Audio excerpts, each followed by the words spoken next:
Nagpapatrol Jen Hernandez. Jen, mahirap na ba ang bilihan ng ticket ngayon dyan?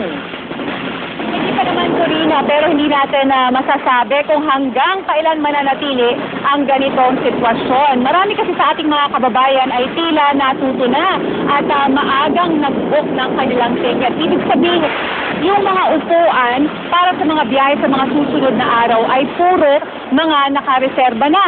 Pero siniguro sa atin ng mga bus company na mayroon silang mga extrang booth. Halos 500 dagdag na bus kasi ang binigyan ng special permit ng LTFRB. Tulad naman ng mga nakaraang taon, problema pa rin ang mga naglalakihang bagahe ng mga pasahero dito sa Araneta Center Bus Station. Sari-sari ang bitbit ng mga tao at nandyan pa rin nga yung mga may dalang hayop tulad ng mga manok at may nakita pa kaming mga may dalang bisikleta kanina at may namataan pa nga kaming nagdala ng napakalaking base. Ang problema dito, Corina, ay nakakadagdag ito sa bigat ng bus kaya sa ticket booth pa lang nakapaskil na ang mensaheng limitahan ang mga bagahe. Kung maaari daw ay hanggang 3 kahon lamang na may katamtamang sukat ang dalhin. Samantala ay inulunsad na rin ng Department of Transportation ang kanilang Oplan Ligtas Biyahe at nagtayo na rin ng mga help desk dito sa terminal.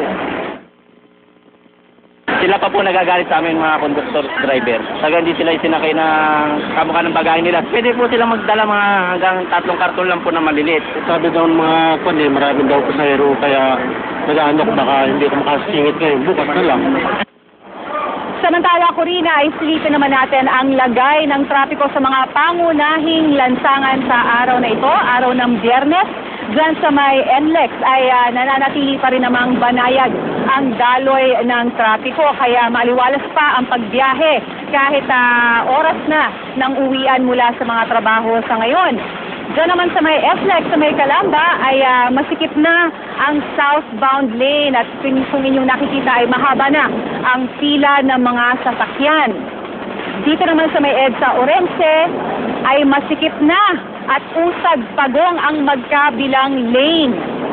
Pero ang dami ng mga motoristang nakikita natin ngayon, Corina, hindi pa yan yung inaasahang bugso ng mga motorista dahil inaasahan na sa Miyerkules pa talaga dadagsa ang mga tao at babiyahe dahil ang iba ay hinihintay pa na matapos ang trabaho habang iba naman ay hinihintay pa ang araw ng sweldo. Samantala ay kung magkaroon naman ng problema o aberya sa daan ay maaari naman tumawag sa DOTC Action Center hotline na 7890 para sa kung anong assistance. Ulitin lang natin, ang DOTC Action Center hotline number na 7890 ay pwede ninyong tawagan. Corina?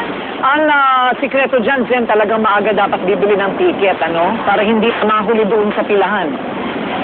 Tama ka, Corina, maagang bumili ng ticket at hindi lang yan, maaga ring dumating sa mga bus terminal dahil hindi mo masabi kung anong pwedeng mangyari dito. Minsan, makikipag-unahan ka rin sa pagpila dun sa mga bus at minsan, yun nga, kailangan mauna ka sa pagsakay kasi nga nagkakagit-gita. Oo, tsaka kailangan masigurado nilang hindi lasing ang kanilang driver.